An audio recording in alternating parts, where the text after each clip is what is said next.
night, 1926, November 19. There was a lady called Edith that was having pains every 5 minutes. And as the pains got harder and longer and got closer together, she said, "Will, I think you better call the doctor." And so Will went to that telephone, cranked the phone, and Central on the line stands. "Central, call the doctor, Dr. Jones. We need him to help deliver the baby." And so within probably half an hour, Dr. Jones put it in his Studebaker. It probably was a Studebaker, because of course all doctors are rich, and Studebakers cost a lot of money. You know. So he said, "Put the water on." I think that's what they always do at home delivers. And so, sure enough, within a few hours, this little baby was born. And of course, we don't have a picture of that moment like they get now. But this is a little bit later. And I'd like to show you the resemblance of this baby. That was her mother. Yeah. And one day her mother was washing, and Gwen was probably about 4 months old or 5 months old, and she had a big tub of water to rinse. She got it out of the well and rinsed the clothes, and Gwen was sitting there, and she all of a sudden toppled over and went head first into this tank. And her mother pulled her out by her feet and ran out of the house and said, "Will, I've killed the baby." Of course, by that time, she was crying, and everything went off okay. But whenever Gwen can't think of something, she kind of blames it on losing a few bets at that time. If anybody has any further comments, feel free to speak up. This is the first school she went to in Middleton, Colorado, and okay, I didn't tell you to speak up, but I was correct. It's Appleton, Colorado. And this shows her at a little older age standing by her house in Frida, Colorado. And you see that same house, only it had the siding changed on it over the years. And it was in this house that when her mother and father and 4 brothers and sisters lived, and had 2 bedrooms, and I guess somebody slept in the living room at night. In fact, her little brother said to the McCumpy one night, will you please go home? I'm getting tired and want to go to bed."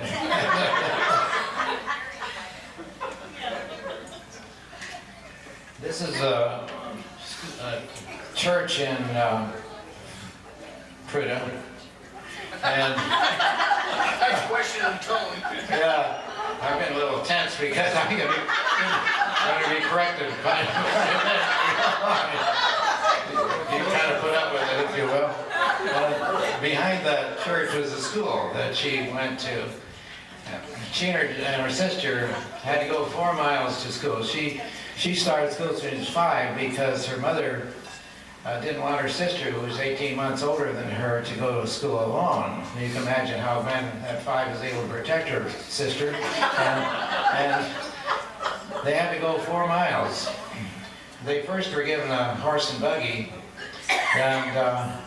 but they got, as they got a little older, they got a little felt a little funny about riding that horse and buggy, especially as they passed the public school, and the kids, kind of smiled and laughed. But so then they walked, and I understand it was uphill both ways. And but all the other times she'd actually run to school because they played baseball when they get there in time. And so she was very, very athletic.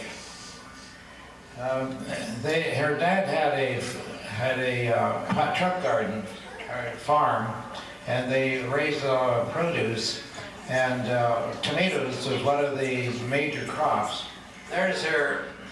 Delbert. He's That's Delbert or Delmer? Delbert. That's all right. Okay, Delmer, stand up. He is here tonight. Yeah.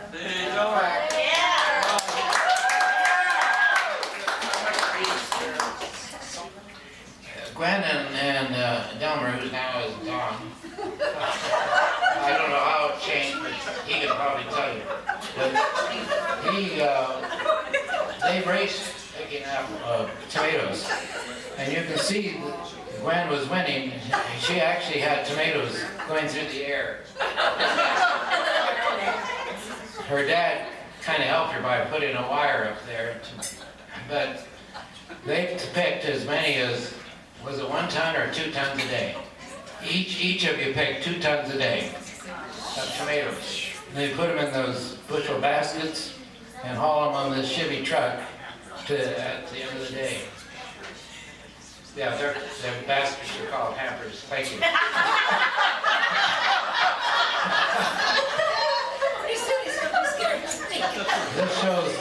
This shows the family of Juanita, Delbert, Gwen, Delmer, known as oh, this is Delmer over here. Yeah.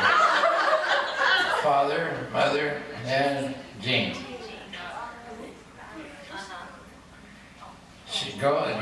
Gwen grew and developed a real nice hairdo that she brought up. And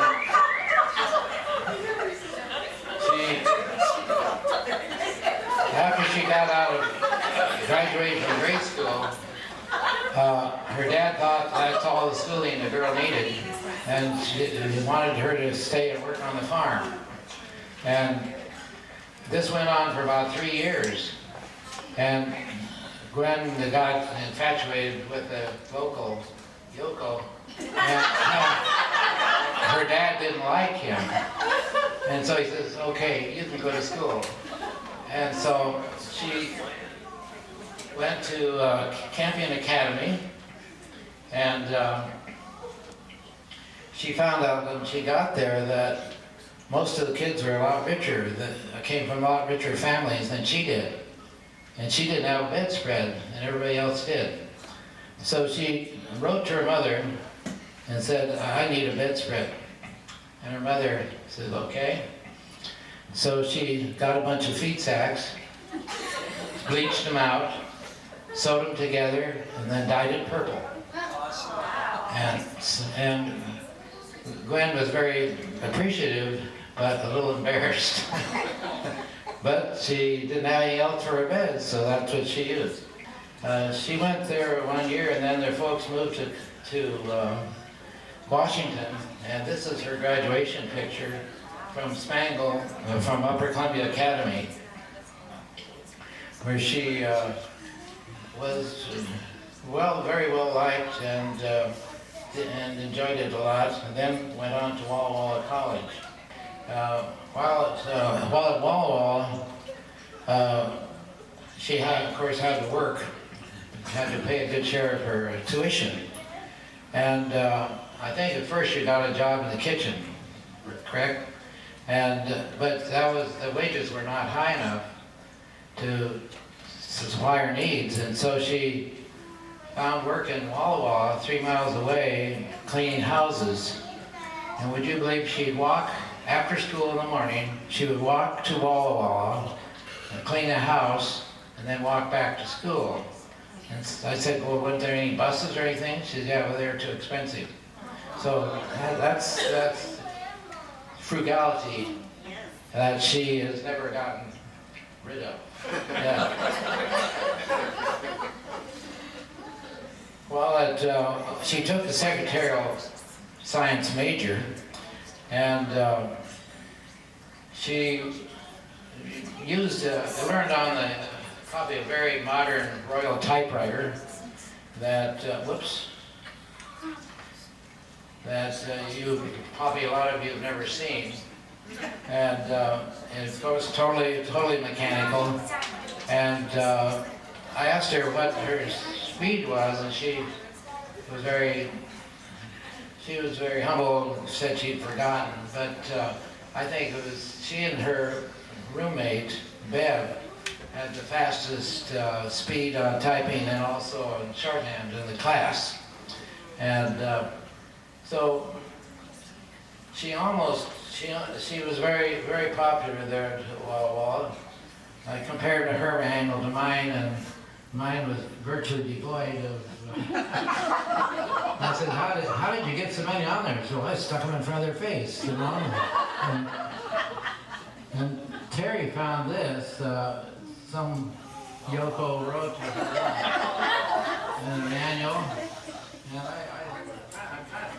Dear Gwen, here we are at the end of the good year, and I'm speechless, as usual. We've enjoyed our company the last part of this year. You have made college life much more enjoyable. I won't forget all the good times we've had together when we went out toward Whitman Monument. Well, that's exciting. With Gordon and Louise. Remember, I dropped the lunch 3 times. And Jerry, don't say anything more. Yeah, we just want to know if it had orange drink in it. I was afraid you'd bring that up. I had the misfortune of spilling orange drink in the ski lodge More than once. more than once. And Serial spiller. of course, I was the only one that bought it. And we bought it for everybody else, but still I was blamed for spilling it. But you only laughed, or you just laughed. It tasted good anyway, didn't it? Yeah. Then remember the bike ride we took when we went into the place where it said no trespassing. She was good at that. It was kind of like a sign that said, come in here, you know. And the fence was pretty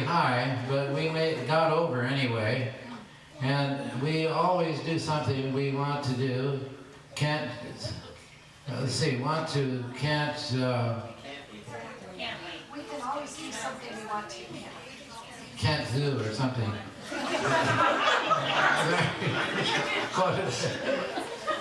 Then I'll never forget the good down-to-earth talks we had. I think we both have been drawn closer to the Lord by them. Now it is time for summer to go, for us to go, but I haven't half filled this page, so I'll be original and make this to be continued. That was original, wasn't it? Next time I see you, and I even said love. Oh. You remember that?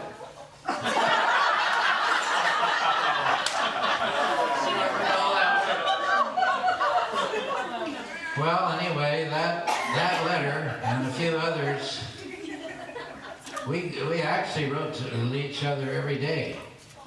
And she didn't appreciate a couple of my letters, and that I fell asleep while writing them.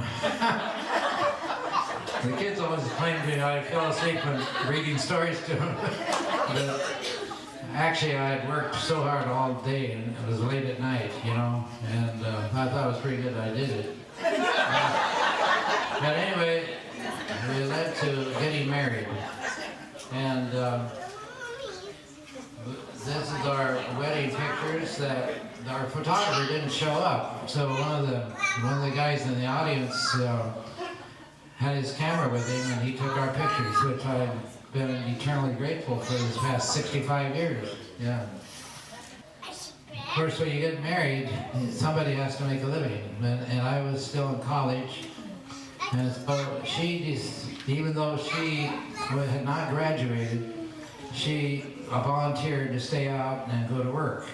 She actually only had about 3 hours of college that kept her from graduating, and it was teaching typing. And she actually taught the typing, but she made money doing it, and so that disqualified it for being credit for school. But she went to the Army Corps of Engineers in Walpole, and at that time it was a series of buildings, kind of like barracks, temporary building with long halls, and they gave her a job in supply, right? And so she started walking down the hall to find where she's supposed to go. She got lost, and she met a guy in the hall that had a uniform on. She figured, well, he probably knows where. So she said, "Pardon me, sir, but could you tell me where supply is?" And he said, "Well, give me your papers." So she handed them to him. He said, "Follow me." So he took her down the hall, and he actually took her to his office. He was in charge of the legal branch, and they needed some secretaries, and he stole her away from the supply. So one of the guys called her over to take shorthand on a letter that he was dictating, and he just went like blue blazes, and he used all these fancy terms that they did in those days for when he graduated from law school, and she was just overwhelmed, and she must have had to take it back to him 3 or 4 times or he brought it back to her 3 or 4 times to get it completed, and she just felt that she would never make it. But she persisted and got to be pretty good. In fact, in 6 months they assigned assigned secretaries to the different lawyers, and this guy chose her. And the first day he pulled out that letter, and he said, "This is your first letter you transcribed from me. That was my first day, and I wanted to impress you." She didn't know it was her first day, and of course she impressed him. But in those days with the mechanical typewriters, they didn't have any way to erase like you do with the computer, and they would not allow, in the civil service, they would not allow any eraser marks. In fact, the guys would hold their letter up to the light to see if the secretary had erased any. And so if they had just one mistake, they had to do the whole letter over. So she became very proficient in typing. She was involved in the legal branch, as I mentioned, who was taking land for the McNary Dam. And this, of course, so we call it McNary-Gwen Dam. Yeah. After a year, I graduated, and shortly after we got married, we bought this '50 Ford. We couldn't afford it, but we bought it anyway. And my dad, I found out later, was a little disturbed that I bought it, but he never said anything. But in fact, he sent us a little money every month that I was able to make the payments. So I'm kind of eternally grateful for that, even though it was a foolish thing to do. And we got into Lone London Medical School. On the way down, we had a wreck, and it was pulling a trailer, and we set off the road into a creek. I guess I'll have to tell you that Gwen was driving, of course. I mean, I wasn't going to say that, but I thought maybe I'd better give you the full picture. You know? Yeah. And I was sleeping, driving all night, and she come around the corner. The early morning, just light was coming in. It was very, very gray and dark. She met a car coming the other way. So she slammed on the brakes and she would pull over, and then of course it skidded and it skidded right off the road into this creek. And she says, "Honey, I really fell in the road creek." And I said, "Yeah, I see you did." Yeah. And I didn't say anything bad, did I? Yeah.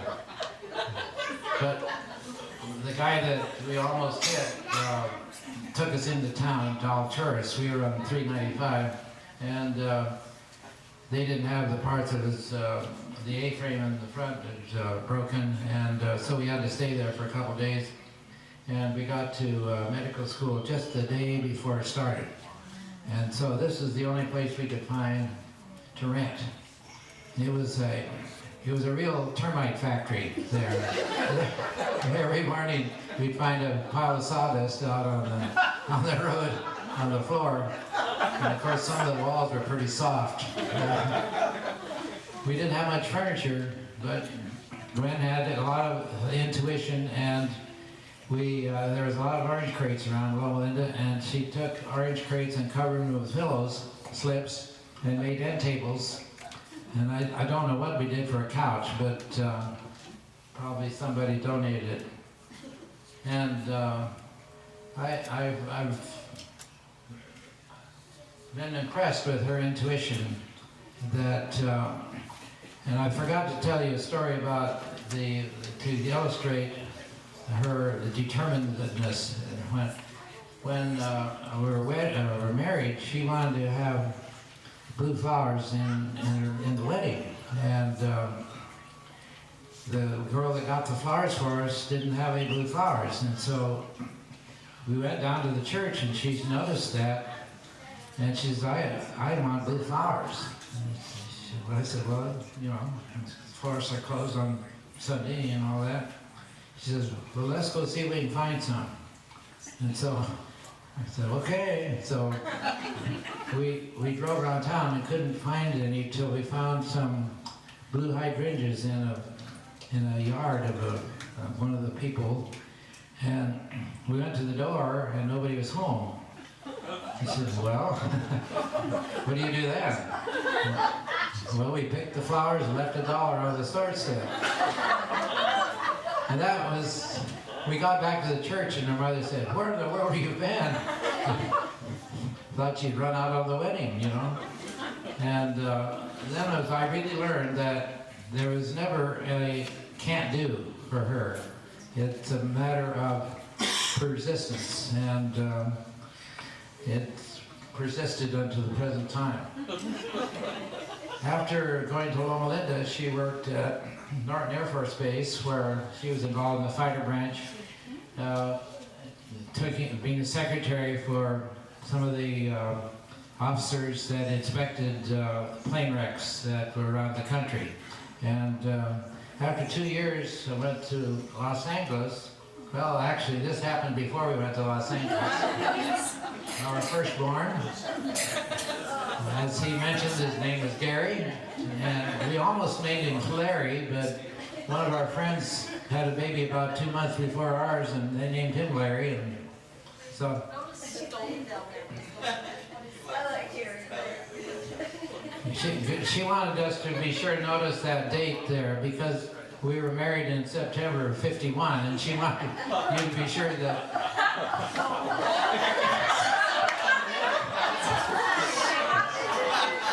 Why did we mention? Stand up and sing happy birthday. Okay. Oh, that's right. Happy Birthday. Happy birthday to you. Happy birthday, dear Gary. Happy birthday to you.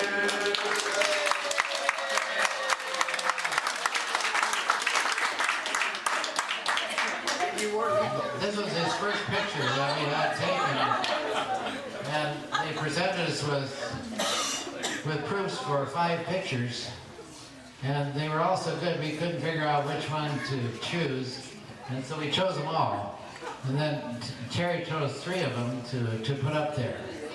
But they all had, as you can see, a very intelligent look.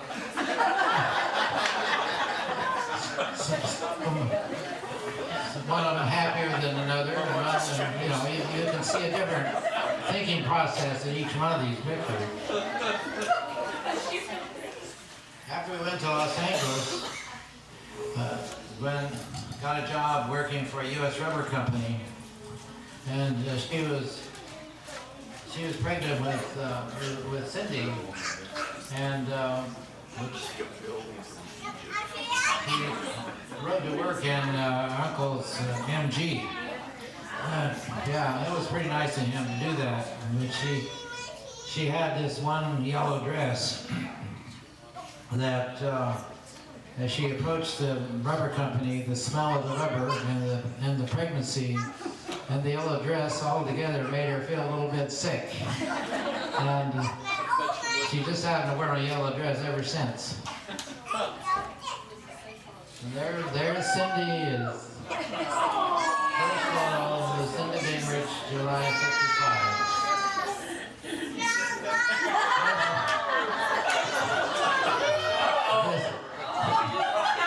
Yes, Cindy, this is you. She was very inquisitive. We call this series Going,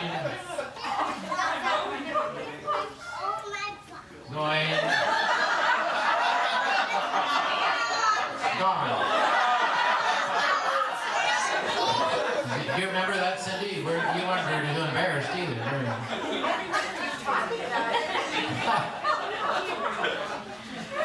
Well, she was trying to repair the problem. We went to Los Angeles, as I mentioned, for the last 2 years of medical school, and had this house, and that's the best house we'd had, and we really enjoyed it. The little boy there would play with Gary. He was Hispanic, and he spoke a lot of Spanish, and so Gary learned along with English. He learned Spanish, and some of his sentences would be mixed up, part English and part Spanish. We felt that actually indicated his intelligence rather than something else.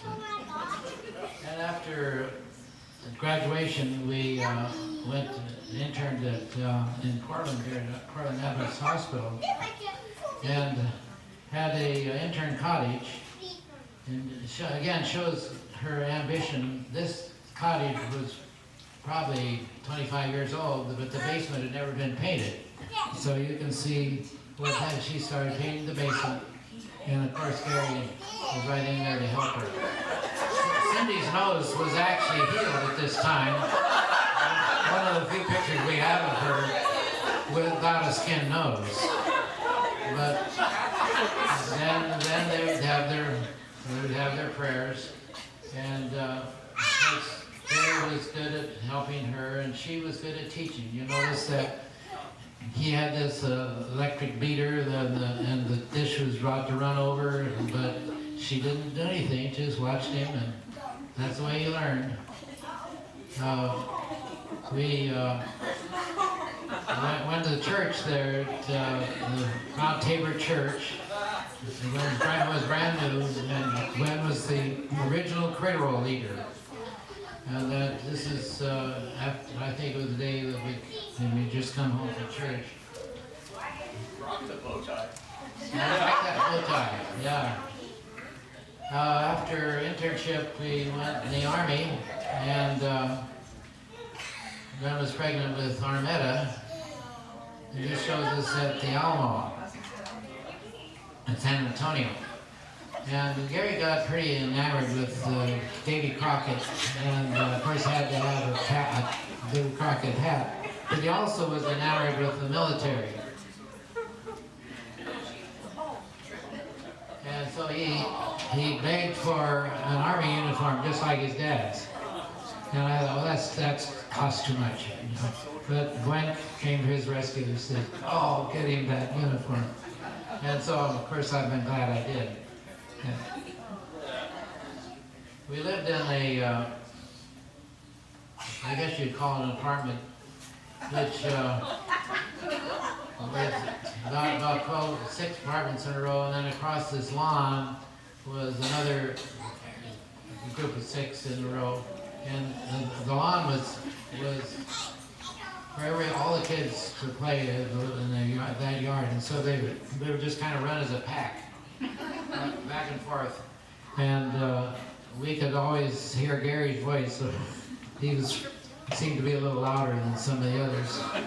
And one day he was clear down at the end of the yard, and one of the mothers gave the kids a bunch of cookies. And he'd been taught not to eat between meals, and so he yelled out to his mom, "Mama, Pauline gave me this cookie, can I eat it?" Yeah. So you can see that she had given him some good training. You know? And one morning, I woke up, it was Sunday morning, woke up, looked out the window, and there was Gary in the sand pile, and he's sitting in this toolbox, and you don't know if you can see the stick, but he's fishing. Had to use a little imagination for that, but so I got the picture, and when he went into practice in the Dalles, I thought the patients would appreciate, and so I enlarged this picture and gave it to him when he arrived, and I think it's still hanging in his house. Yeah.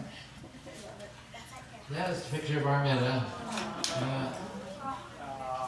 And of course, she's quite agile with eating at that time. But I want you to notice Gwen's hand. She used those hands for a lot of things. And they may have a little more arthritis in them now than they did then. But they were always helping somebody else. And your nose looks pretty good in this picture too. And then of course Armetta, she had the most hair of any of our kids.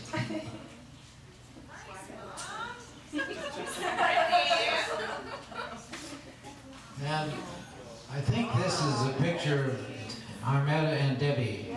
Is that right, Debbie? You remember that, don't you? Yeah.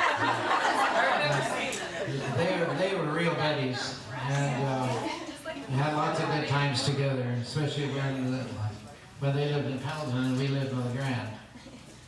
So it's Cindy helping with the gardening, and these dresses that the girls had on we had made, and I thought that Gary is getting pretty capable of dressing himself, and in fact it's a kind of original place to put a bow tie.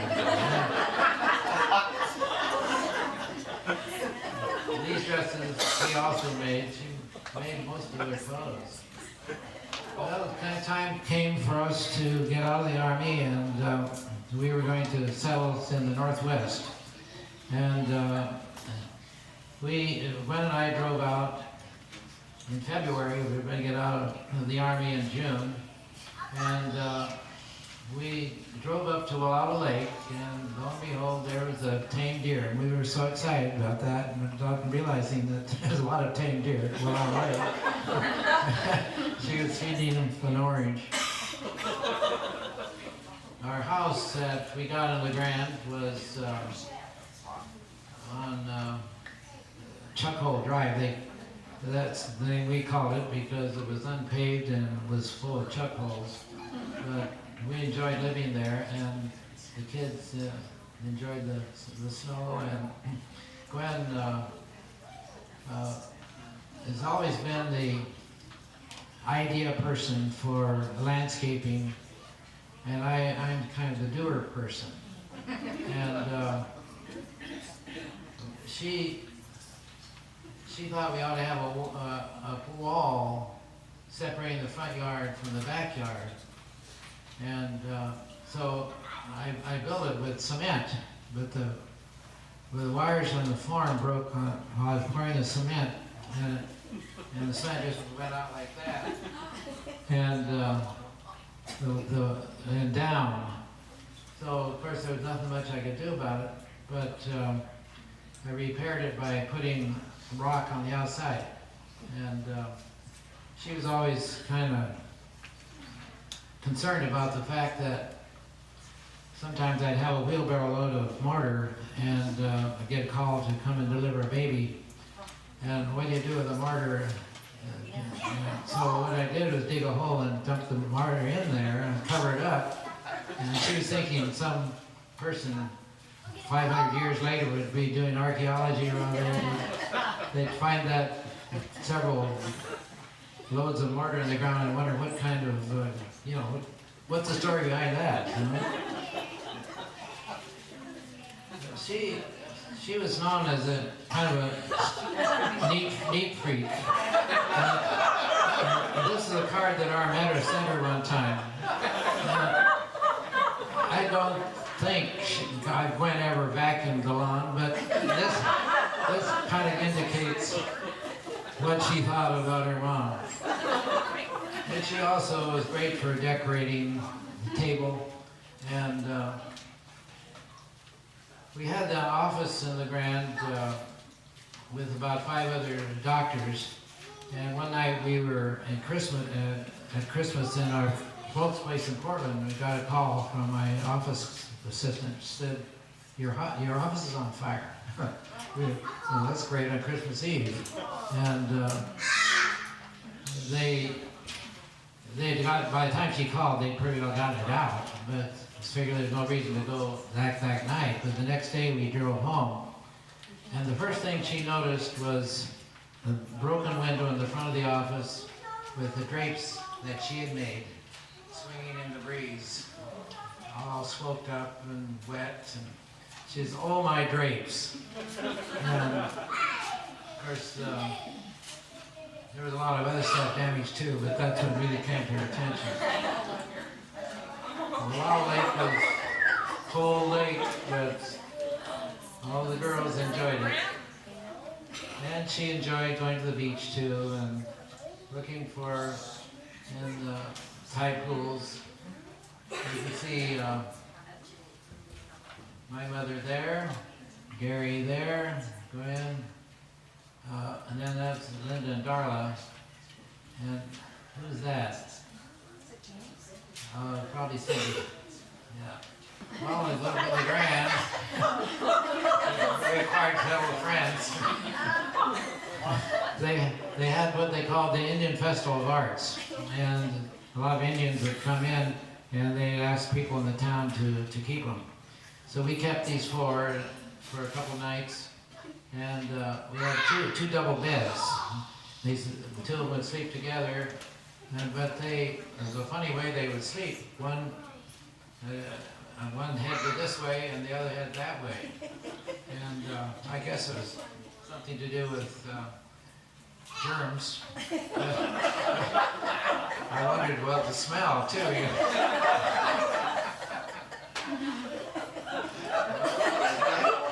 Thanksgiving programs, and when they made the uniforms, they all look like carrots, don't they? We wore those for Halloween too. Did you scare the people? Sure did.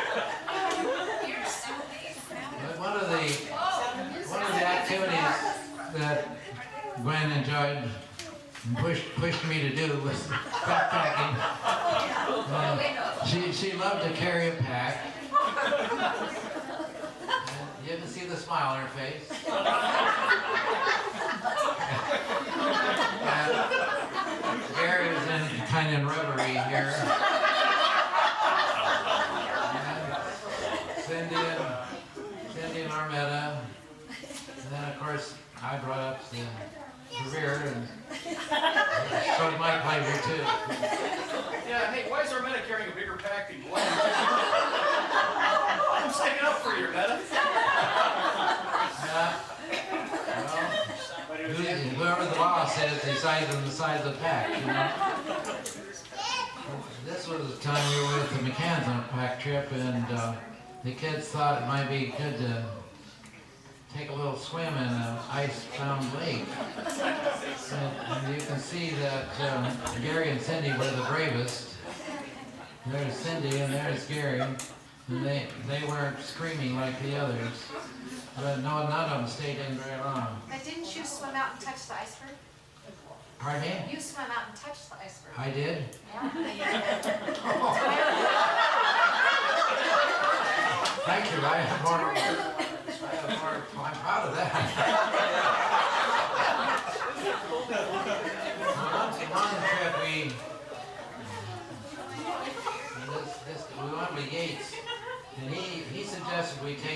donkeys to carry some of the load. The wind wasn't too hot on that, but we talked her into it. And so there was a mother and daughter, a donkey. And after the 1 mile, this donkey would lie down. And the first time she did that, we thought she was going to die. But then we realized she wasn't going to die. We wanted her to get up. And so, being very kind to animals, we offered her raisins and other food, and it didn't work. So then we thought a little discipline was in order, and like maybe gentle kick, pull on the tail or something, and that didn't work. But after 10 minutes, she got up and went on. Every mile, she would lie down, and she'd lie down for 10 minutes and get up and go. And I think Gwen appreciated that, but she appreciated her even more. During the night, we'd let the donkeys run, just re-loose around in camp. They wouldn't leave. And Gwen had to get up to the bathroom. And in those areas, the bathroom is kind of wherever you feel it's best. When she found the place that she thought was best, all of a sudden she heard a yonk right behind her. And she didn't even laugh. So the love affair of donkeys was not very good at the end of this trip. I showed this to show the size of pack that she would carry, and there's Angela. I think it was her first pack. You notice how happy she is with that too. And you notice the smile on Gwen's face because we were just getting ready to go out. And she also enjoyed mountain climbing. She always would say, I don't want to go, and I would say you will enjoy it, and she did, didn't you? Yeah. You can see the smile she had on her face.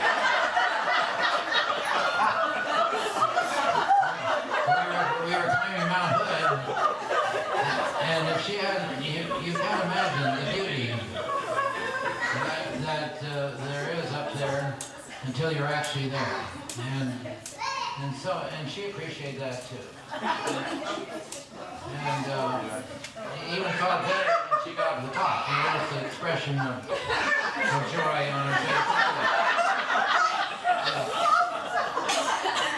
We made it.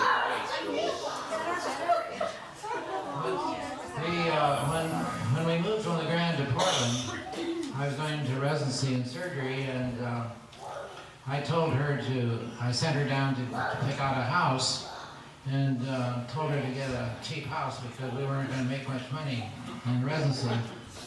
So she decided on a brand new house. It seemed pretty expensive to me, but I valued her judgment, and it turned out it was good judgment.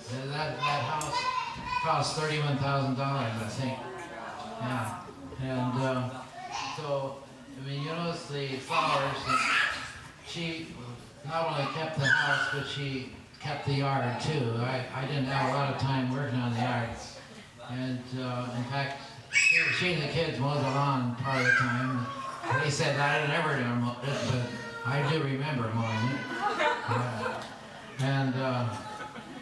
When I retired, I realized what she'd been doing was quite a bit, and I didn't have to do all the other work she did. So that was, and then while there in Portland, while I was in residency, Angela was born, and so that completed our wonderful family. And Angela, as she got a little older, she heard a knock on the door and went to the door, and lo and behold, there was this big Saint Bernard dog at the door. And using her judgment, she closed the door and went and got a Cookie Monster and came back.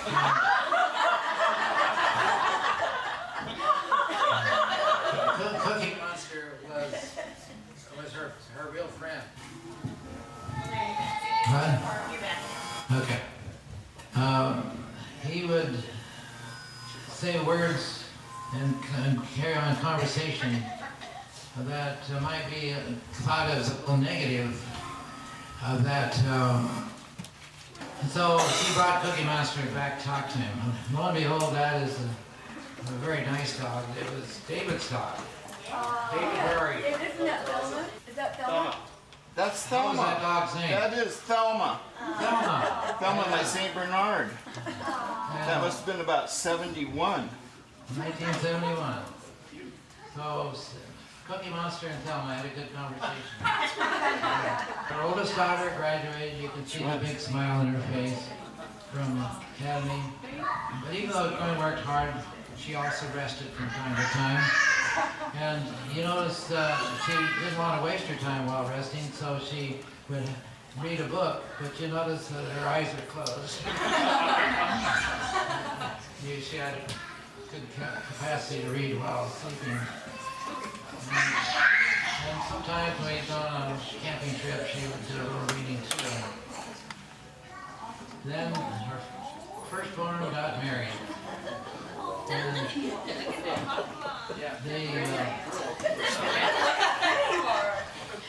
Terry loved all the colors. She couldn't decide which color she wanted, so she decided to have the rainbow colors. And Gwen made the dresses. And that was a beautiful wedding. And this, Terry's mother and father, at the time of the wedding, they were neat, very neat people. We enjoyed a lot of good times with them. And of course, mother and father of this groom. Shortly after the wedding, we took Terry on her first pack trip. So you can see Gwen mentoring Terry on cooking with a smile on her face. And of course, Terry always had a smile. It was on that trip that Gary and I had a little misunderstanding. He was cooking the hotcakes. We had this griddle that was a very nice griddle. I think he had the fire too hot or something, and they were doughy inside or something like that. And I was counseling him on the way you cook hotcakes, and he didn't appreciate it too much, and we had a little disagreement there, and we got over it. But our wives didn't think we ever did. When I went to assist him after retirement and surgery, they said, "Oh, they'll never make it," because the way they argued about the hotcakes. We didn't have one tip, did we? But in other cases, no Gary problem. would say, "Do this," and I'd say, "Yes, sir." So now this is a pack trip onto the Enchantment Lake Basin, and I'll tell you, that was a tough trail. And Carrie made that trail. It was called Trauma Ridge. And it was traumatic, wasn't it, Terry? Actually, you gained 1,300 feet in a half a mile. And it's just a climber's trail. And you see that smile just about her face. What? And of course, Gary enjoyed it too.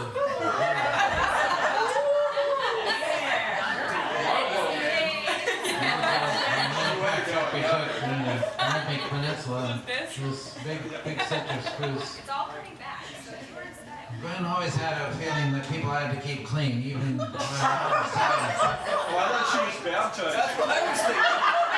was also ordained. Brother baptizing. Well, a little more mundane than baptism is actually getting the hair cleaned. Is that you, Angela? No, I sort of met her. That's Armetta? Yeah, Okay. I know those here. Looks like How's it going, Armetta? He said, I know those ears.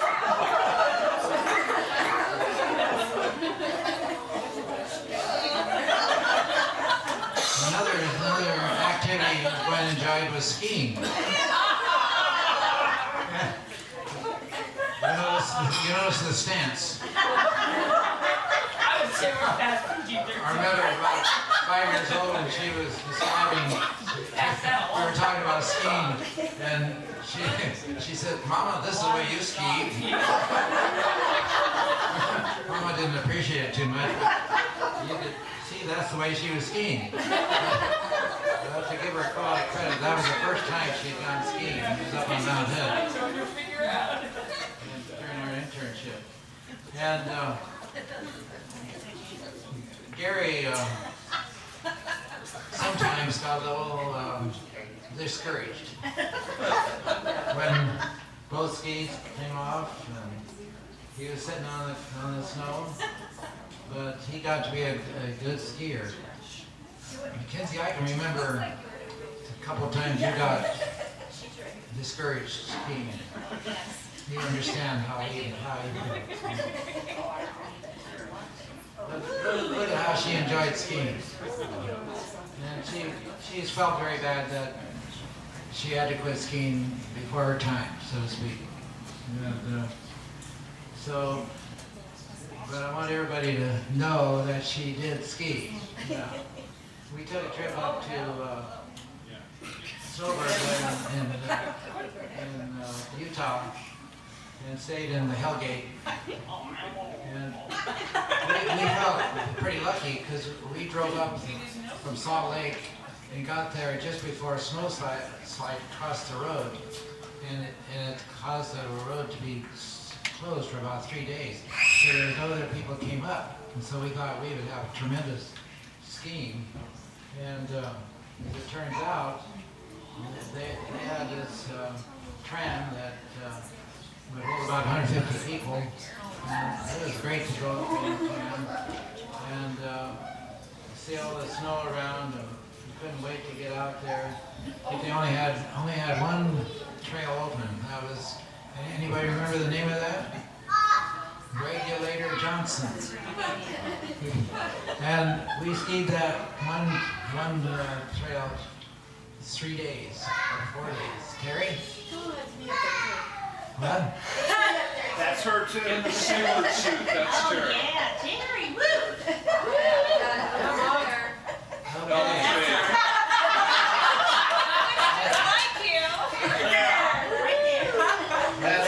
That's Terry. Okay, great.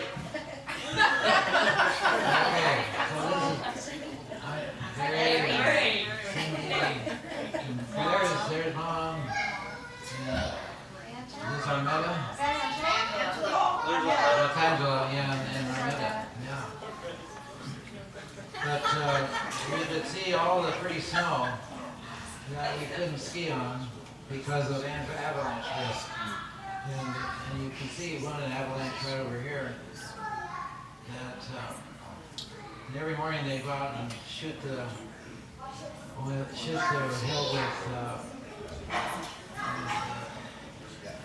detonators, but and try to create the avalanche. But they never let us ski on that whole week. The last day coming down the hill, we saw this rather strange rainbow, which was straight. It extended clear across the canyon. And people were stopping, and everybody was taking views and saying, "Is this the second coming?" And what, they're very impressed. We also had Christmas there that same day, and she kind of enjoyed that a lot. Angela enjoyed her doll. And Amrita enjoyed her whatever stripes they were. Yeah. And in addition to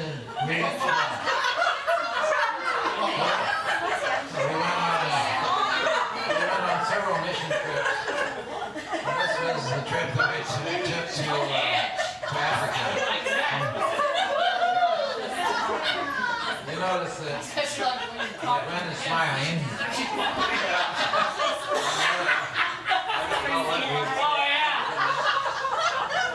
And Angela, of course, she had a nice pose there too. You can see they're enjoying this. This is the house we stayed in. And we took a Polaroid camera with us, and these African boys just love to have their picture taken. And we then give them their picture, and they were just so pleased. And we would take a picture of one of them, and about five of his friends would get behind him, so they'd be in the picture. And the guy that we were taking a picture of, we'd get upset at them because they were butting in. But I think we all got to loving these people. And you see Gwen going to church with these two little boys.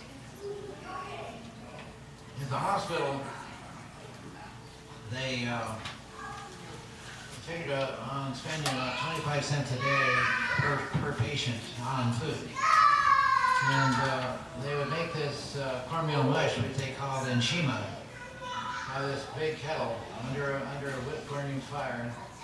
And you can see inside the kettle. And they would eat that as liquid in the morning. With putting some, what they call them, ground nuts. It's like peanuts and green stuff they call rape on top of it. And then at noon they had all set up, so then they served it. They did that with their hands, with some of the ground nuts and rape. See, went with them in church. But one of the things that she noticed was that they didn't have enough way of drying the clothes when they for the hospital. And so when they ran out of the lines, they laid them out on the ground. They didn't have a clothes cleaner. So the first thing she did when we got back was to convince the auxiliary to raise money to send them a washer and dryer. And they did raise the money for them, and I can imagine that they never laid the clothes out on the ground again. Solomon Islands was another place we went, and we were just landing on the landing strip on the island of Melita. This island, on this side of the island, did not have any roads except one little road up to the hospital. And this is the way they took us from the landing strip up to the hospital.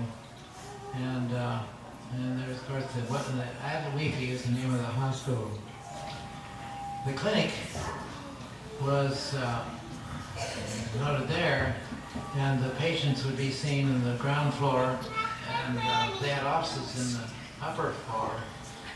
And when some of the native men found out that there were women upstairs doing secretarial work, they wouldn't go in the clinic because they would never have a woman above them.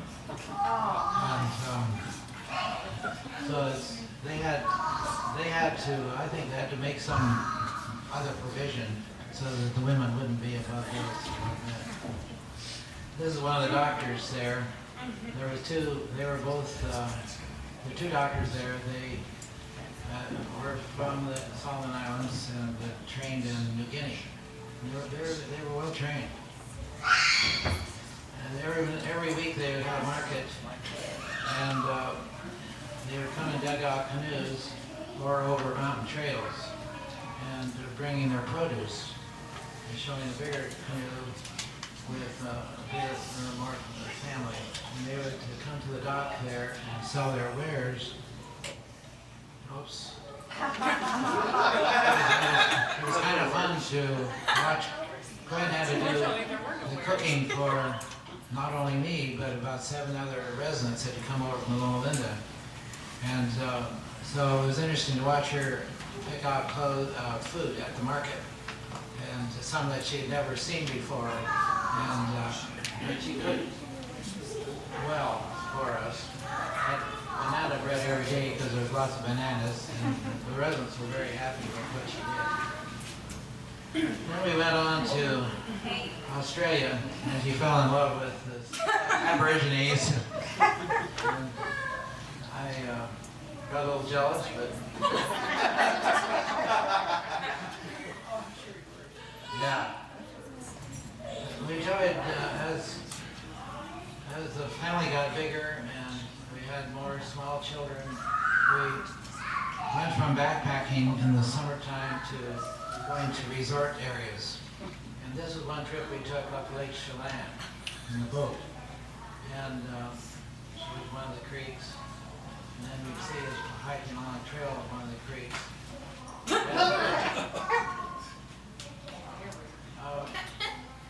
Gary got thirsty at times. And that's why when we'd get a drink, then Gwen got thirsty too.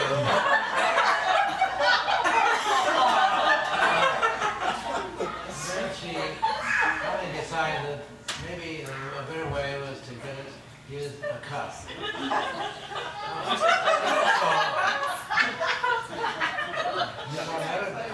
Cindy, I think, got a little thirsty. The mother was a model to her daughters. Mary decides to go swimming. And then Casey is jumping off a rock. He's in midair. How'd you feel, Casey? I have no idea. You don't remember? Yeah. It's like fun. On the way back, on the boat, Julian, are you here? Yeah. Do you remember this? Yeah, when I go to take a picture, well, you know, you kind of pose there. And then Miranda decided that she kind of posed too. And they did a lot of good things together. Julian had developed a little poncho. I had another picture that showed his abdomen a little better, but showing this picture would show the genetic relationship.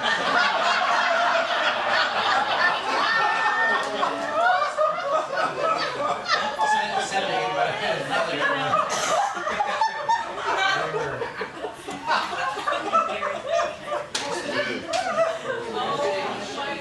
You know, she enjoyed waiting. And very we have other pictures of accidents too. There's a genetic relationship there. Angela pregnant with Avery. And of course Uncle Gene. They had a special affinity to each other. Gene thought she was pretty good because one day he was up at college and Angela looked out the window and saw him going down the sidewalk and said, "Hey, sexy!" It's probably the first time he'd been called that in a long time. He never forgot that. We had bike rides too, and Gwen thought this was appropriate to stop right at that sign and take a little rest. This is one of our trips, family trips, to Bandon. And the house that we rented was only supposed to hold 8 people. And Gary and Terry drove in with their Suburban and trailer with about 10 bikes on it. And then everybody else did too. Some of the neighbors got a little concerned. And they called the landlord, and they were about 25 miles away, but they immediately came down there. And were developing more and more steam as they came, and by the time they got there, they were blowing off about us moving into this house, all those people. Well, it turns out a lot of us were going to go to motels. But by that time, they wouldn't listen to anything. And I told him we were having a problem that one of the toilets had plugged, and he said, well, I said, what? Well, what can we do about that? He said, well, get out. And after this little dialogue was going on for a while, Gary stepped forward and said, you know, my mother has been looking forward to this trip with her whole family for a long time. And it would be terrible for her if we ever move out. And that woman just softened like butter. And we were able to stay. So, diplomacy, Gary. Yeah. Pull the mother card. Yeah. This is when she was proud of her son being graduated from Loma Linda. And this was our 25th wedding anniversary. There we go. Well, then there came the time that Angela developed some responsibility. And she went to Big Lake and she had 12 girls following her around. And this shows Mother, Gwen, and Angela, shall we say, discussing the matter of child raising at Big Lake. Angela did a great job, I'll have to say. In fact, all the girls did. And then the family grew. And we see Casey, and Mitch, and Tiffany, Vaughn, Natalie, Julian, and Miranda. And one, that, of course, that should have been before, but who is this good-looking guy? Yeah. Then there was Tiffany, born on Christmas Eve. We had gone skiing, and of course they couldn't go that time. We were at the Bachelor, and but we didn't go skiing on Christmas because it rained.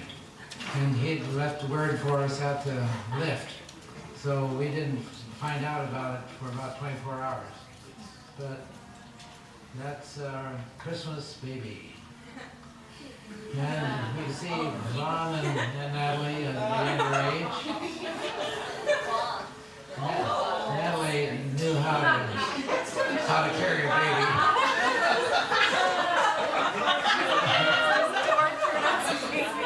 Yeah.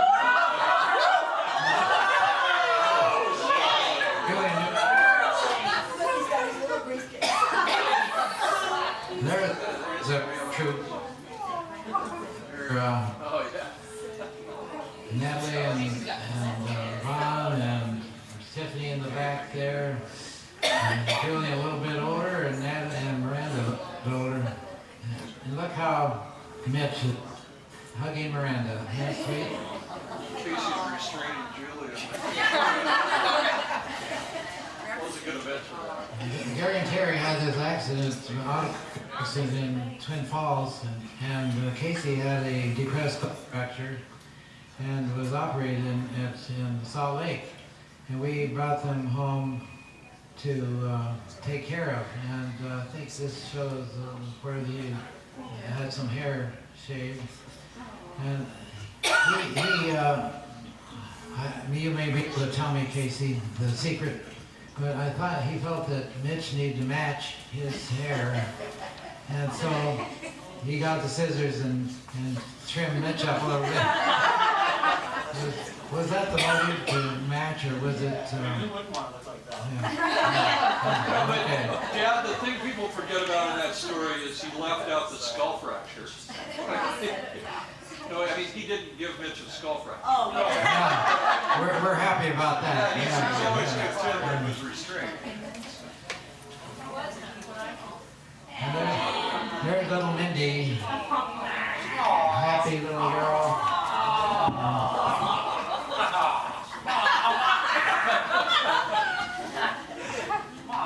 This is the way kids learn. There's Mindy showing Mackenzie how to fall in the sand without getting sand in your pants.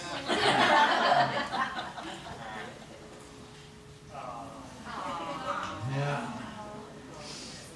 Random Indian. Mindy combing Angela's hair. Angela was always pretty patient with her little relatives. Yeah. Those are Portland snowmen.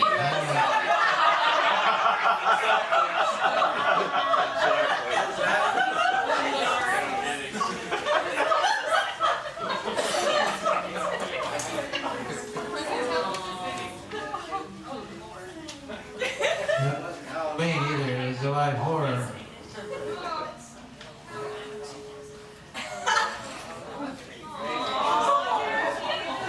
Up by Mount Falls. I got a little tired.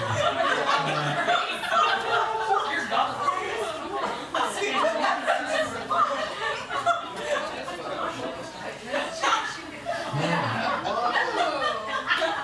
I don't know what Natalie's idea was, but there are Kinsey and Avery with Grandma.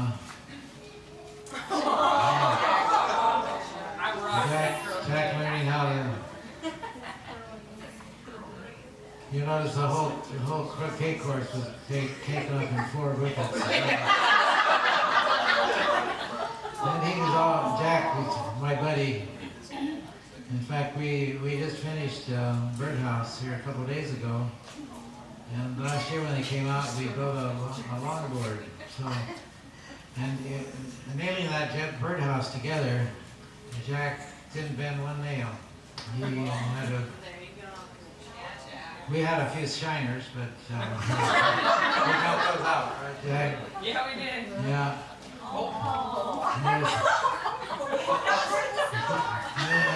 Package of musician. Then we took another trip to to the Passion Play in Germany, and then took a trip through Switzerland. And Gwen enjoyed the Alps.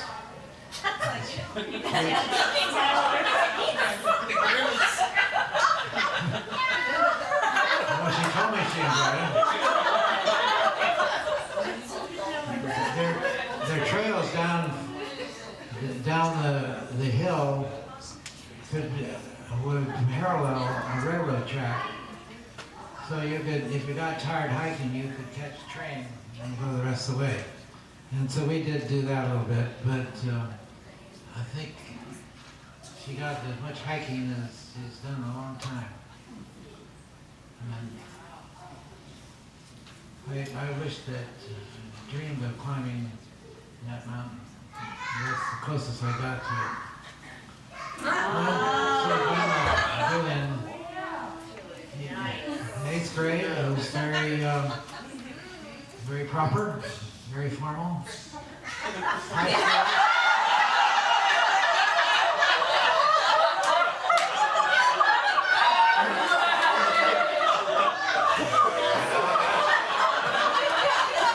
I wouldn't say it was a personality change.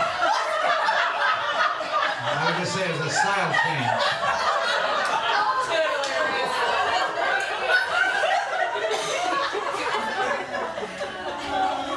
And then it was wedding time again.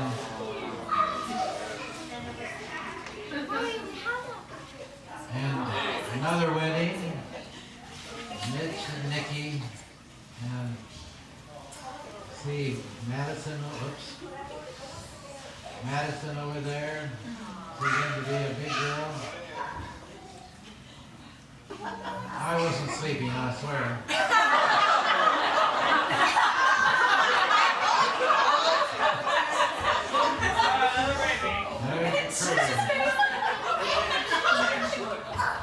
Yeah, even Bo is in this one. Yeah. This is on a trip to the New England states. We, those of you who didn't go on that trip, you wouldn't believe it, but we had all 4 of our kids and their spouses, and we were blessed with 3 of our grandchildren, and there wasn't one cross word. There wasn't one argument. You got wheelchair. It was almost boring, wasn't it, that we didn't argue.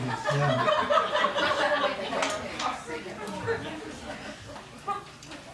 Norman Rockwell, do you remember that, Jack? Jack didn't, he was able to absorb all the culture of Norman Rockwell faster than the rest of us. And he had a football along with him, and so he was out on the grounds throwing the football, and we had lodged up in one of these big trees. And we came out of the museum, and we were noticing Miss Kinsey and then Avery climbing the tree and trying to get it down for him, but they couldn't get out that far. So we started throwing things at the football, and just couldn't make it. So we decided we'd have to go. But on the way out, Dave said, "I just can't leave here with that football in that tree. Let's just try one more time." And of course, Dave was driving our van, and Jack was in the car with his parents. And so Gail said, "Let me try it." And he took a water bottle and came back with the football. And so Gary says, let's play a trick on Jack. So he put it in his backpack, and then we went down the road a little ways, and he said, "Jack, do you mind getting my coat out of the backpack?" I said, "Sure." So he reached in there, and out there, lo and behold, was that football. And this is the kind of fun that we had together. And then another wedding, Casey and Dresden. Family with Tegan, and I think Matt, you must be the tallest, or else you're on stilts. And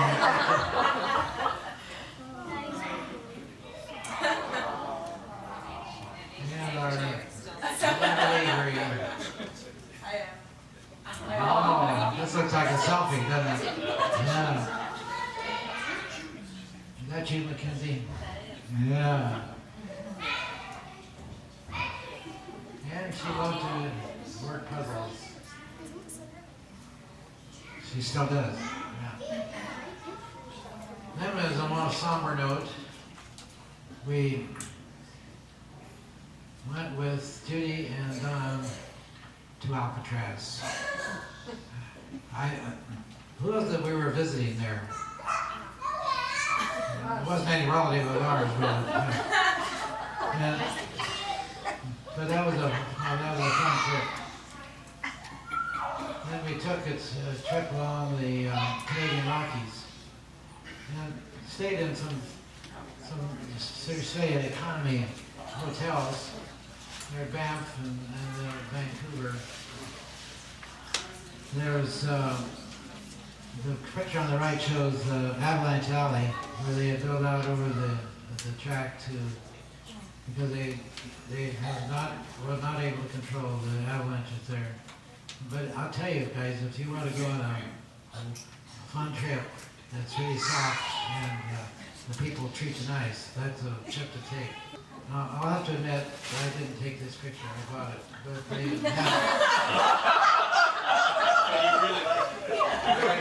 yeah, I like that one too. I would like to say I took it.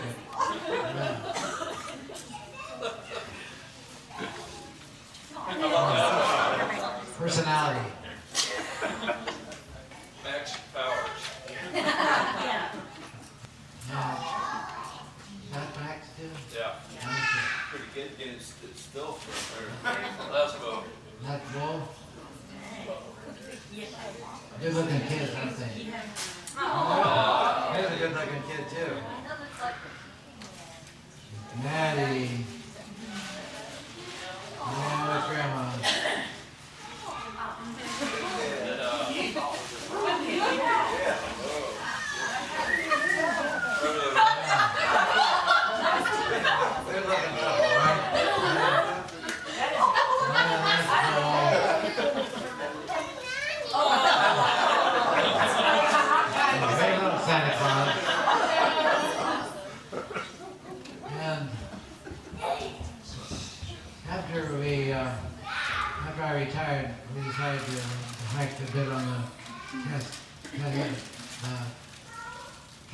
Crest Trail, and we saw a sign on the timberline.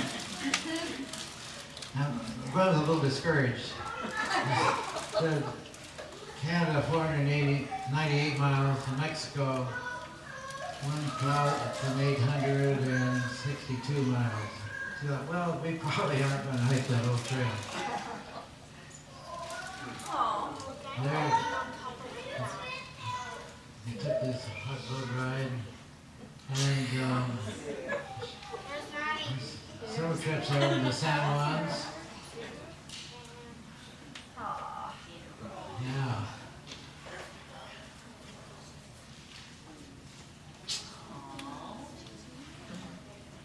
You notice that lady with the stripes?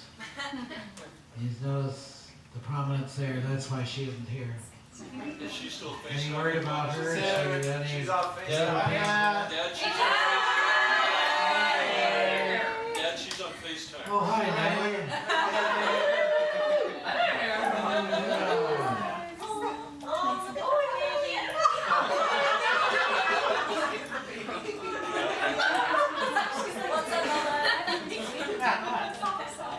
This one back here. Guess what?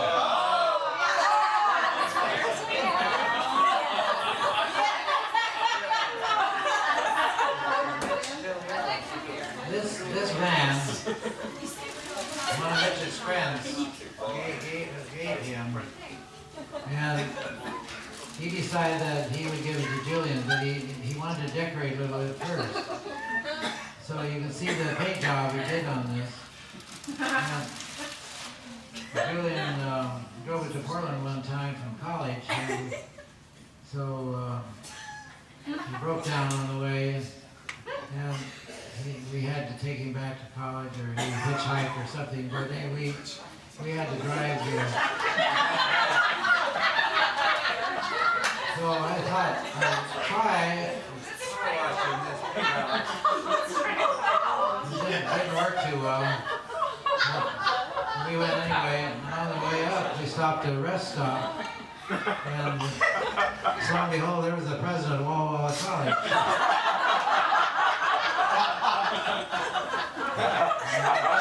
Good friend didn't even get out of the car.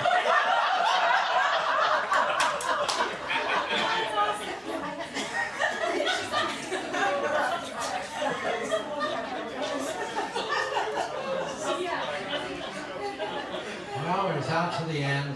90 years, 1,080 months. I think I gave Terry the wrong number on the grandchildren. I think more like 15. And we don't know how many more great-grandchildren we're going to have. But we love them all, and Terry put in here, Mom, you're not old, you're just 18 plus 72 years of experience. You are mighty and fabulous. And there's our picture.